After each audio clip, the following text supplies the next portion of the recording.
Hey guys, this is Hell Hades. This is a raid Shadow Legends video. Guys, it's Deliana day. For those who've been playing for the last week or so, you would have just got yourself Deliana Chase as the free legendary champion. We're going to go over her kit today, go over her skills. Going to try on some different content. And I'm also going to do a video today on my free-to-play account where I also get Deliana. And on the free-to-play account, I'm only going to take her to level 50. I'm not going to book any of her skills. And I'm going to see what she can do for my account there. So expect 2 Deliana videos today from very different perspectives in Raid. Because you know what? Different players are going to be playing this game. And they're going to have different resources to blow on her. So let's collect her up. Juicy. And let's see what she can do. Okay, then here we are. So on my main account, this is where I've got all of my strength. Obviously, this is going to be some high-level builds or high-power builds. If you're looking for the cheaper stuff, I will be doing the free-to-play account as well, as I said. So what's going on with this champion, Deliana? Everyone can get her until the end of July just by logging in 7 times. If you then come in after that point in the game, you can actually still pull her from shards, which is different to the other free login champions I've done, such as Ninja and Simple. So her kit is kind of interesting. So she's got an AoE A1, 50% chance of placing a leech for 2 turns, can book to 60%. This is one of these champions where I'm actually not sure that I would be that keen to book her out. And maybe people will think different to that, but I feel like you get some extra damage here on the A1, 20% damage. That's not to be scoffed at, but then her damage multipliers are low.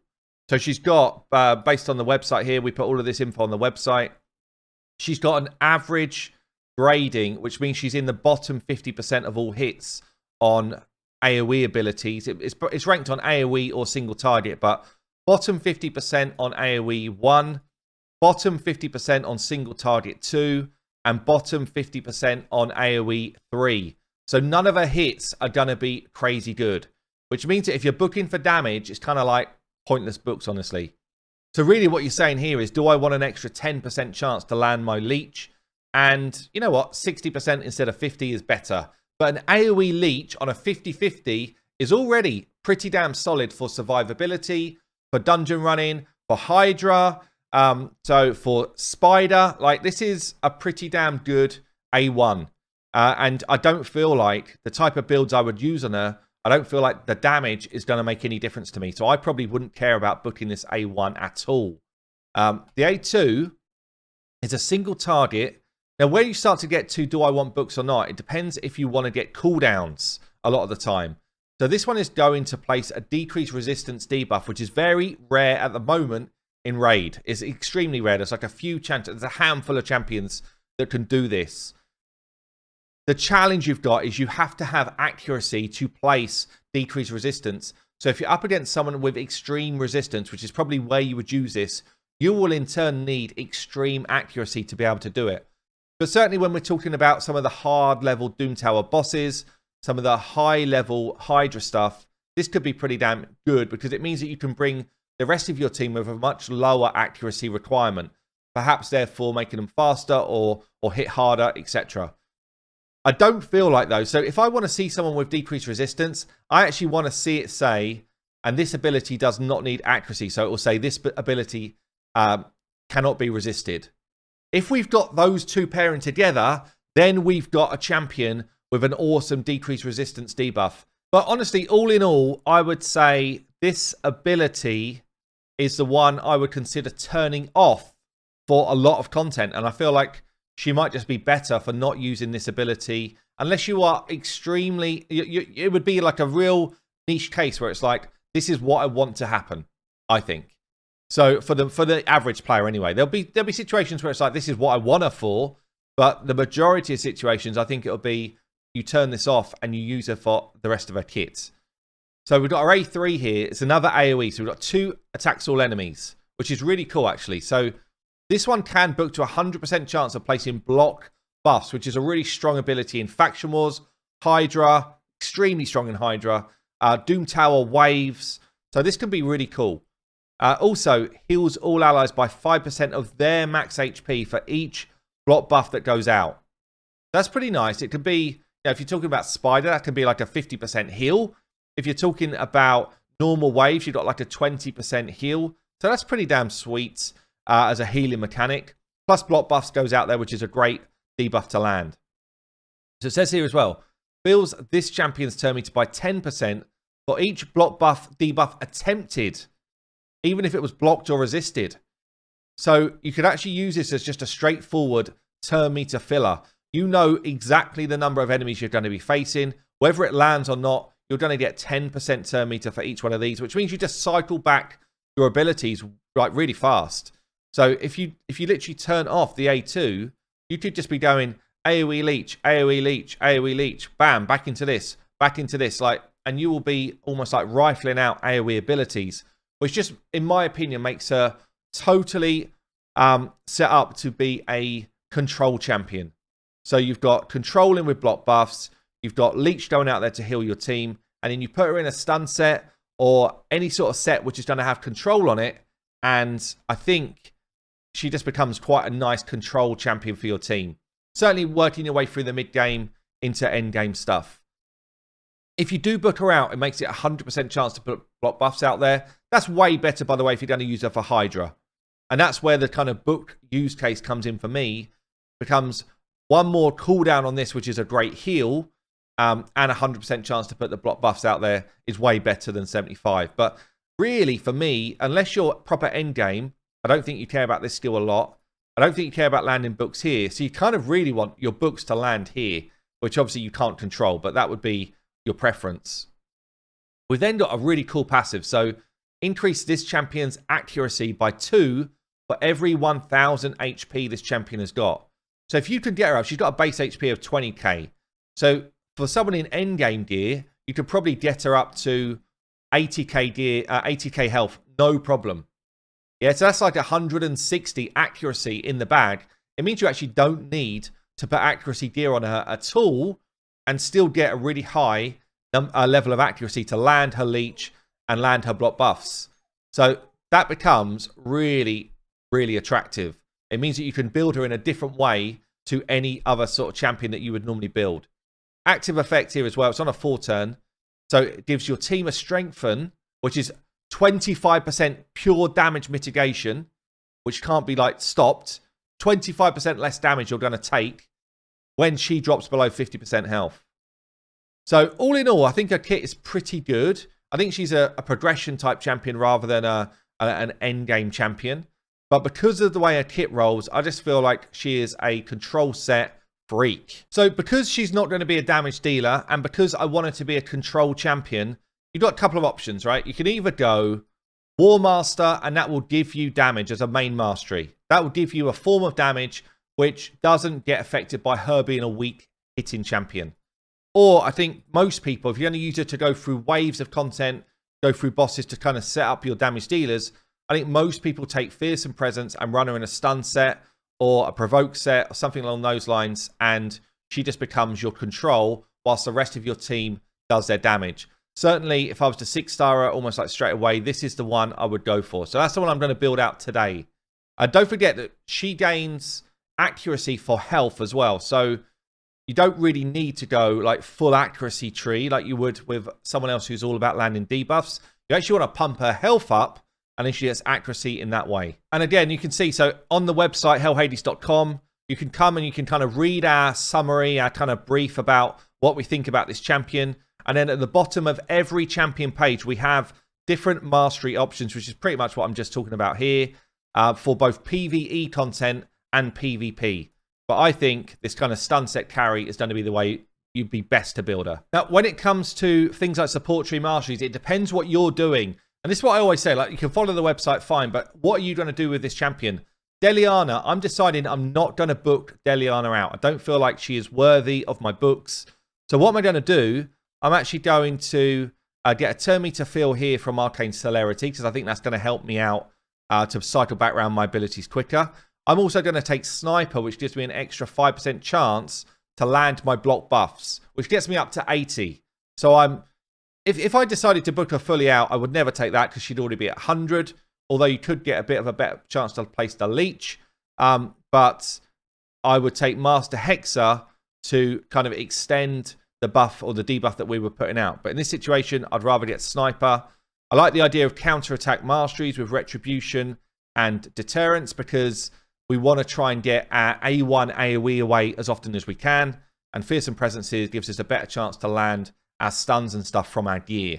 So Deliana, I think, is going to be that style of champ. So when I'm doing a build here, I'm looking for HP with HP % ring. I'm looking for HP amulet. Remember, we're trying to stack our HP up to get our accuracy up. I'm also, it just gives us survivability as well. So that's cool. I also want speed to rotate through my stun abilities as quick as I can. So HP with speed here is good.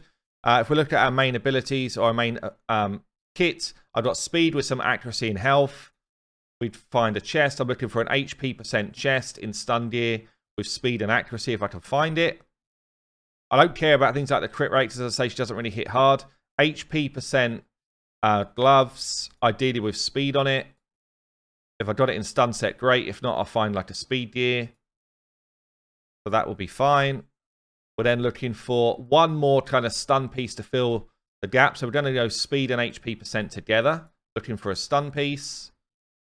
So I've got a decent amount of speed on that. And then we're going to finish off by looking at just making her go faster. So you can either go immortal gear, I guess, which will give you another 15% heal health plus a bit of a heal per turn. It's not bad if you've got some decent immortal gear, or you can just go straight speed set and go that way.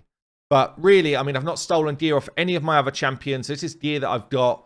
It's strongish gear because I've kept it. I don't really keep crap gear on my main account, but kind of gives you an idea. Stun set plus immortal or stun set plus speed would be a good setup. And doing that, so without, obviously I get like a Great Hall bonus and stuff. So I do get 80 Great Hall accuracy, and I get a bit of accuracy from my faction guardians. So I actually get up to 216 accuracy just through her whatever substats I've got, plus her ability in a passive.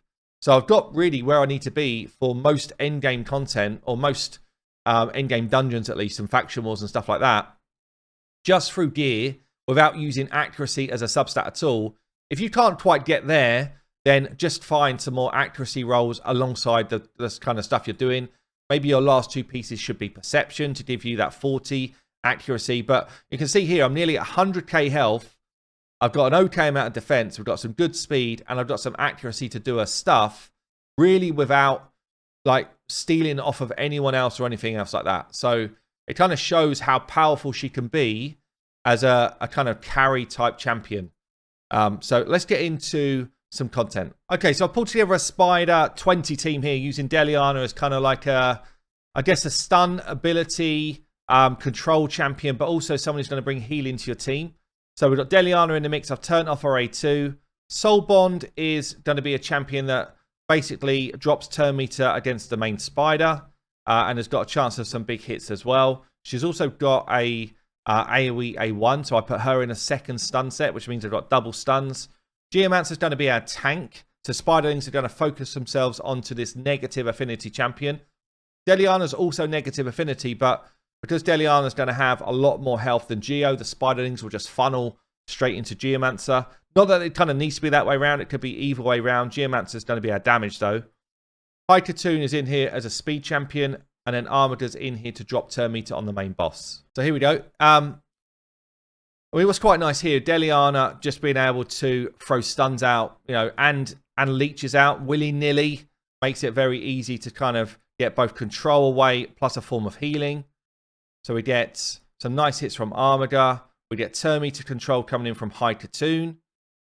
As soon as Geo gets his burn out there, as soon as we start taking any sort of Spiderling damage, burn procs and start to hit with Geomancer's crazy passive. This could easily be a Drex, by the way. This could be a Drexar. You see the amount of healing that Geo just got there. Geo does not have any form of lifesteal gear, any form of healing gear at all. But because of all these leeches out there, and he's got an AoE A1, he just heals up basically to full, just doing an A1 ability. But that's because of Deliana's leech on an AoE. So it does make it kind of nuts. If whoever's going to be your tank, and it could be Deliana, by the way, and you put her in something like a lifesteal set, but whoever's going to be your tank just has a great opportunity to heal up to full if they've got an AoE A1 ability or a couple of AoE abilities. even someone like Zephyr Sniper, who is an uncommon champion, could do the same role as Drex here, as long as you bring another way of doing your damage. But this isn't meant as like a crazy cool team. This is just like a, damn, I'm struggling to get through Spider. I don't know what to do. And Deliana comes in, as I say, as that kind of mid-game champion to just help you get through stuff. So a kind of extra layer of control. You see all these stunned spiderlings, it just gives it enough space to not be totally dead from the spiderling hits. Because spiderlings can often be the way that you die. Not necessarily the main spider, it tends to be the spiderlings eating away at your champions. So as I say, it's not fast, but it will get the job done. We've got enough stunned up to just about do the job. We've got enough with Leech on to heal up to full. And I think this will probably be one of her best use cases. Obviously, also, she's getting this kind of massive amount of turn meter fill from her A3. So she's just cycling round abilities really fast. And I think it's going to be one of the best kind of ways that you could use your Deliana. So let's play through and then we'll jump into something else. So there you go. It's not fast. It's 4 minutes odd. But if you're struggling to Spider 20, this type of team, and it could be loads of different champions that could go into these spots. Hydra in there for speed and decreased speed. I don't even have a decreased defense champion because Geomancer's doing all the work with his burn. This could easily be Drexar if you've collected him from the Bazaar. Armadur's just in there to drop turn meter at the boss. And honestly, so is Soul Bond. So another turn meter control for the boss here. Deliana does like a pretty even amount of damage compared to everyone else, but she's not in there to do damage. The reason why her damage is quite high is because she has got the AoE abilities going all the time. And you kind of get the same situation really with any type of dungeon that you're fighting. So if you're going in against like a level 20, I might even just run the same team just to give you a feel for it. If you're going in against like a level 20 Ice Golem, where she becomes the negative affinity again, the idea here is just the same. Wave control in this situation. So rather than Spiderling control, it's just wave control. Do we land stuns? Yes or no? Yes, we do. Like, I mean, I think it's 18% chance to land. With the extra mastery, it goes up to 23. So you should find you stun at least one person every time you land a hit. And then you've got the other people in there mainly to deal with the boss. This is just an alternative way to get through content if you are struggling. If you just don't have the kind of damage output to blow it up, then it's a bit of a slow and steady way to do it. And honestly, unfortunately, High Elves is not open today. But this is exactly what I think she would do in things like Faction Wars as well. And I definitely feel like it's her best build. You know, just full control build, more stuns out, whilst also providing healing to your team in two different ways. You know, whilst also stopping the enemy from putting big defensive buffs up. Just all in all, it's a solid progression type of champion. But I cannot really see much of an avenue for her as an end game champion. You know, the decreased resistance is her kind of opening to end game, but I feel like it's not going to be consistent enough. I guess you could pump her to an insane level of accuracy, just because you can build accuracy and HP as two ways to gain accuracy, but you know, it just doesn't feel like there's going to be many situations where that's the way to go. So you can see here, again, slow and steady through the waves. If she had got her block buffs out in time, we would have got rid of this nasty ability to shriek at us and kill our dudes. But, you know, such as RNG in this type of situation, especially unbooked, you're more susceptible to RNG stuff. But I think she gives us enough healing to keep the rest of the team alive, hopefully. And let's show you the boss. So I can't really think of a boss in normal dungeons where she really like brings it home. Block buffs is not going to work against any, well, there's no need for it to work against any of the bosses. Okay, so you don't gain from the block buff ability against any of the main kind of 4 bosses. You start to maybe gain a bit when you were talking Doom Tower or Hydra, but not so much here. So at this point, you're kind of relying on the Leech. The Leech is a good heal mechanic. It means that you don't need lifesteal gear on all your team to get your damage or to get your healing away. And then that's actually a pretty clutch moment there, that block revive. It's beautiful. And then really she's just in there healing. And, you know, if there are side adds, she's got a chance to stun them. Otherwise, she's just kind of in there as a kind of, you know, pacifier really. She's not doing much else at this point. And you're relying on the rest of your team comp here to get you through the boss fight. So she's definitely more about wave-based content than she is about you know, purely bosses. And this is where a War Master build would just be better in terms of you would at least get damage away on the bosses. You know, like 15 odd K hits when she's in relatively strong gear is not a lot, honestly. So, you know, it's not going to be like any of the boss fights that she comes into, she's not really going to speed it up. See here, we got the decrease resistance away. I mean, it's okay, but it's just not such a, you know, it's just not such an avenue that it really is an important stat, I think, for this type of content. Unless you are just struggling to build accuracy on any of your champions, she brings a resistance down on bosses, and then the rest of your guys, perhaps in earlier game, have got a chance to land their stuff. That's basically it. Anyway, let's move on. So I've actually got the 2 side adds block revive, which means that this fight is now easy. What's interesting though, look at this. I don't have anybody in any form of healing gear whatsoever. And yet my team is pretty much full health through the whole fight. And that's against a boss who's kind of like, does some chunky hits until you kill these side adds. So, you know, we've been able to keep turn meter at a minimum because of these 2 champs. We've been able to keep our health pretty much topped up. And, you know, Deliana is a big part of the reason for that. So she does just open up avenues. I guess you could use her in something like Clan Boss as a leech champion plus healer, but nothing else in her kit is helping you against Clan Boss. So I don't feel like she's a like regular Clan Boss champion, albeit if it's someone you've 6-starred and your early game, which maybe I'll show them on the free to play, it's an avenue that you might just end up using her anyway. But again, it's not quick, but it is consistent. So if you're struggling for consistency in kind of endgame bosses, she could absolutely come in and help you with that stuff. Now, I'm quite low level arena. Arena's only just reset, so it's hard to show you, but I really want to show you some stuff around arena defense here, or go second arena teams.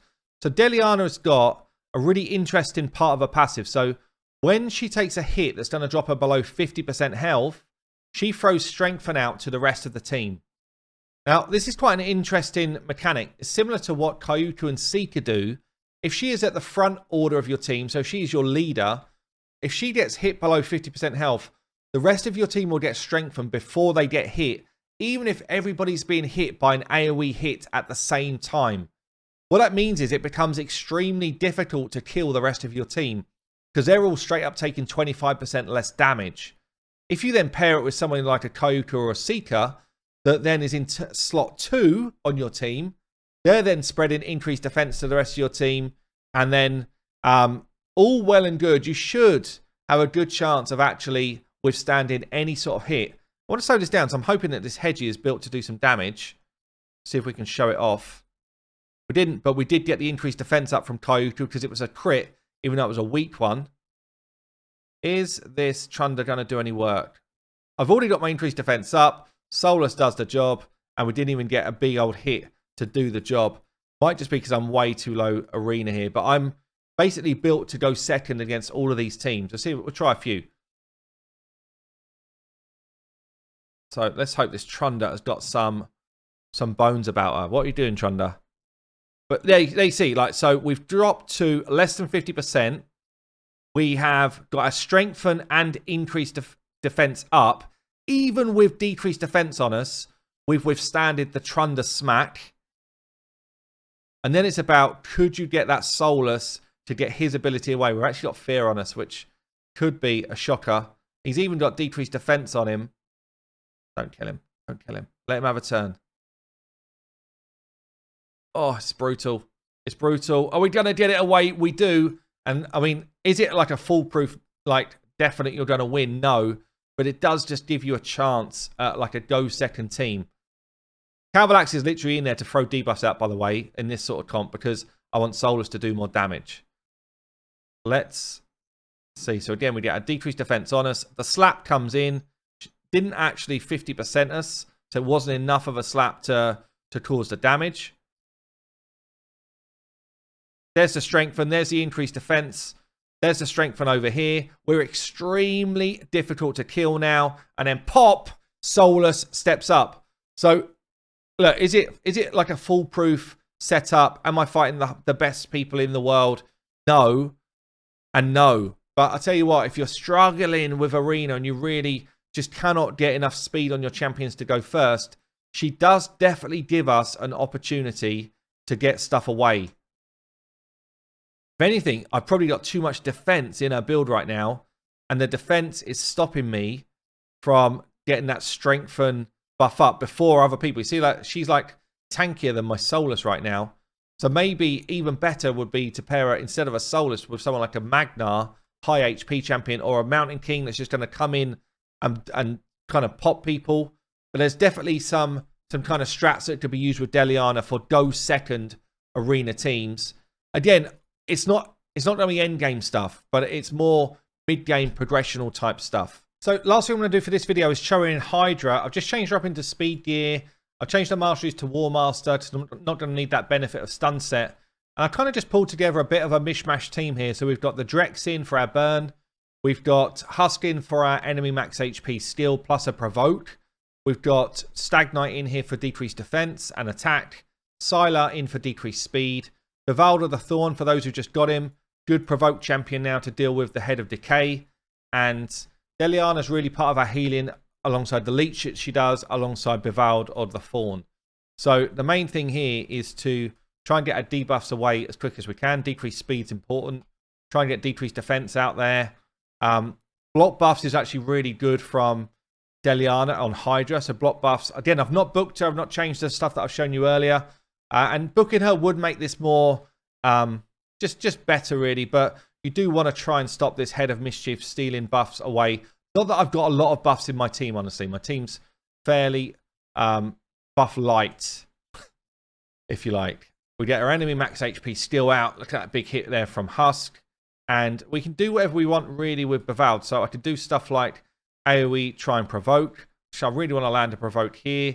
I've got a 30% chance here, or a 75 booked up to 100 there. So we get the provoke out.